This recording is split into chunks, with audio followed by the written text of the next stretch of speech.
solve this question, we have to show that this equation is a solution of the differential equation given to us. Let's start with this given equation. Now, since in the given differential equation we have the first order derivative and the second order derivative, we have to differentiate with respect to x, right?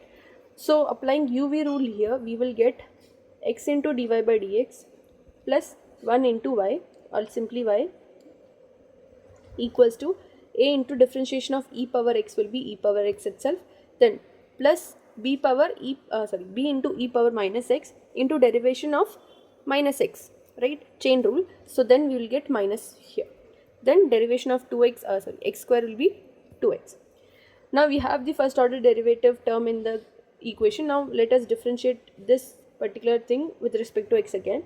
Again applying UV rule here, this will become x into d square y by dx square, which is the differentiation of this term, plus differentiation of x, which is 1, into the second term, plus the derivation of this will be dy by dx equals to a into e power x again, minus of minus, okay, derivation of minus x again will come, that minus will become plus b e power minus x plus 2, right?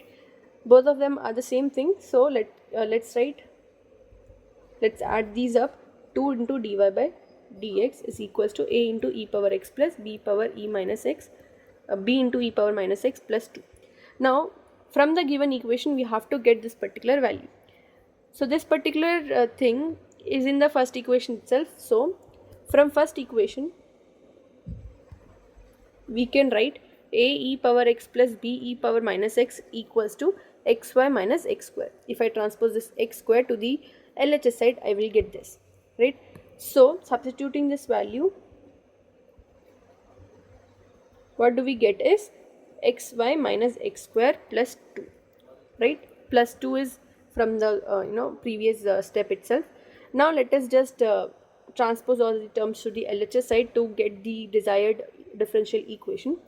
What do we get is x into d square y by dx plus 2 into dy by dx minus xy plus x square minus 2 equals to 0. And we can see that this is the required equation, and hence we have proved. Thank you.